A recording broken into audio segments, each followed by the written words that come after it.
In this podcast episode, Dr. Holly Wyatt and Dr. James Hill discuss critical insights into weight loss with GLP-1 medications, addressing common misconceptions, challenges in sustaining long-term weight loss after discontinuing these drugs, and effective strategies for weight loss maintenance.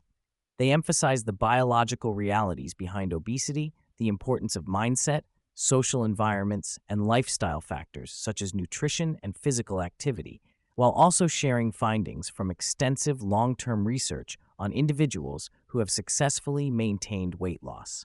A major mistake that Dr. Hill observes is the lack of a strategic plan when people transition off GLP-1 drugs. Many mistakenly believe that continuing the same habits that worked during weight loss will suffice for maintenance, but weight loss and weight maintenance require different approaches. Without a clear, tailored plan, the risk of regaining weight is significant. The transition phase warrants new strategies that acknowledge the changing physiological and lifestyle demands. Dr. Hill highlights that the skills necessary for weight loss differ markedly from those for weight maintenance. Weight loss often requires short-term discipline, such as avoiding social eating occasions or alcohol, whereas weight maintenance involves integrating sustainable habits into everyday life, including social settings. The knowledge garnered from the National Weight Control Registry, a database of over 10,000 individuals maintaining an average weight loss of 70 pounds for years, shows that what people do to lose weight rarely correlates with what helps them keep the weight off. Long-term success hinges on paying attention to food intake, especially portion control and dietary quality, along with high levels of physical activity, averaging about an hour per day. Other critical components include modifying home and social environments and cultivating a resilient mind state. Dr. Holly Wyatt stresses a common misunderstanding about GLP-1 medications. They are not cures for obesity. Instead, these drugs function more like blood pressure medications, managing appetite and satiety while in use, but not permanently altering underlying biology when discontinued. Stopping the medication without an effective replacement strategy typically leads to a rebound in appetite and subsequent weight regain. This analogy helps clarify that weight regain is not a medication failure, but a natural physiological response to cessation. Side effects such as nausea, reflux, and gastrointestinal discomfort, often linked to the medication's mechanism of delayed gastric emptying, are notable reasons some patients discontinue therapy. Others stop taking medications due to seeking a better quality of life, for example, by wanting the freedom to enjoy social meals or alcohol again. Dr. Hill acknowledges the diversity of responses to these drugs. While some experience remarkable success and wish to remain on medication indefinitely, others find side effects or lifestyle constraints challenging and prefer to taper off. Regardless, having a well-structured plan to manage appetite post-medication is critical. One key psychological hurdle is interpreting the return of hunger after stopping GLP-1 drugs as a failure. Dr. Hill urges listeners to expect appetite to come back, but ideally not to pre-weight loss levels. The goal is an appetite reset where hunger increases moderately in a controlled way. Strategies to modulate appetite and prevent full rebound are essential for maintaining weight without medication. Dr. Holly Wyatt emphasizes that these drugs are transformative for many people because they address biological drivers of appetite that vary widely among individuals. Obesity is influenced by genetics, physiology, and brain signaling, and it is not simply a matter of willpower. For people with strong biological signals driving hunger, medications that reduce appetite and food cravings level the playing field, much like medications used for blood pressure or blood sugar. This biological approach offers a tool for those who have struggled with traditional methods, allowing better control over appetite and facilitating weight loss. While GLP-1 medications can produce significant weight loss, they are not a standalone solution. Successful long-term weight management depends on combining medication use with lifestyle factors such as physical activity and mindset. Medications do not promote movement or mental resilience, both of which are crucial for weight maintenance, minimizing muscle loss, and overall health. Dr. Hill points out that some individuals do well on lower doses with lifestyle support, while others require different medication levels, underscoring the need for individualized care and ongoing lifestyle engagement. Many people sabotaging their maintenance efforts fall into the trap of chasing a perfect diet, attempting to replicate strictly the regimen used for initial weight loss. Dr. Hill and Dr. Wyatt caution that strict perfection is neither sustainable nor necessary for maintenance.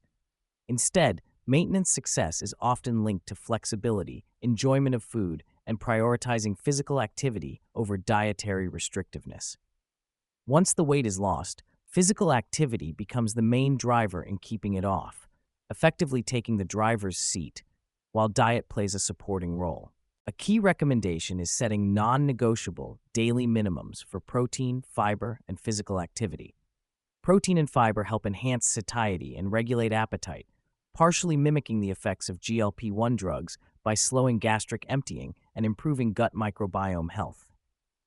Higher protein intake supports the preservation of muscle mass, which is often reduced during significant weight loss.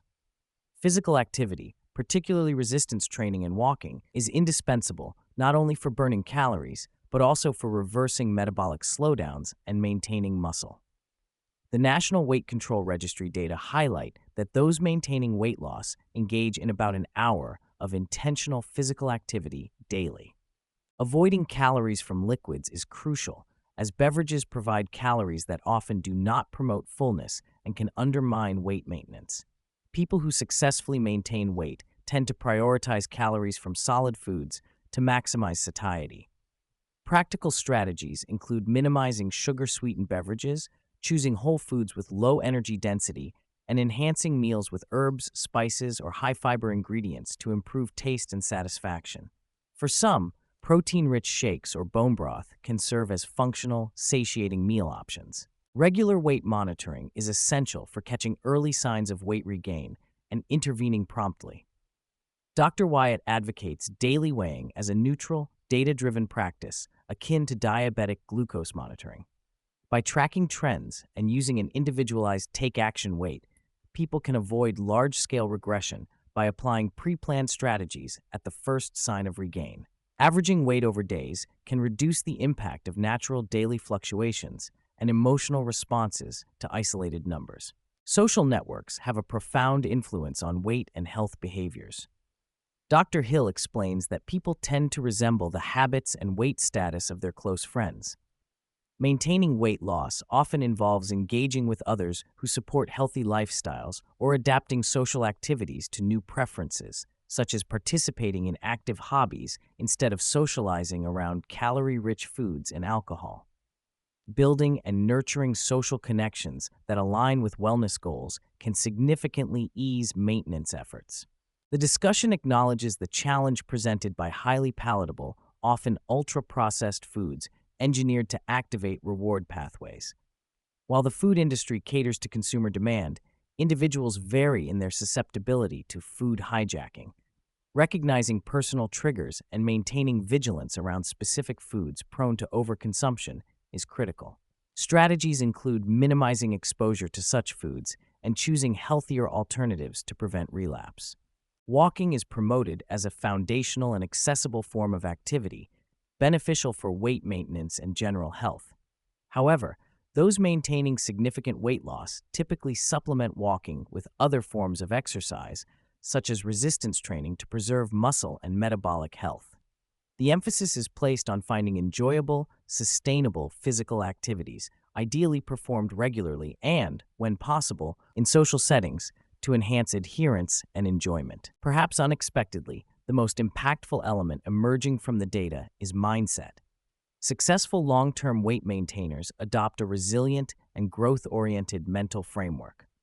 They shift from viewing themselves as victims of circumstances to victors capable of overcoming challenges, and ultimately to voyagers who embrace challenges as opportunities for personal growth and deeper life satisfaction. This identity transformation supports sustained lifestyle changes, reduces feelings of struggle and sacrifice, and fosters a sense of joy in living healthfully. Most individuals who maintain weight loss have experienced multiple prior failures, but learn to rely on themselves for consistent behavior change. This perseverance, coupled with effective strategies and mindset shifts, enables lasting results.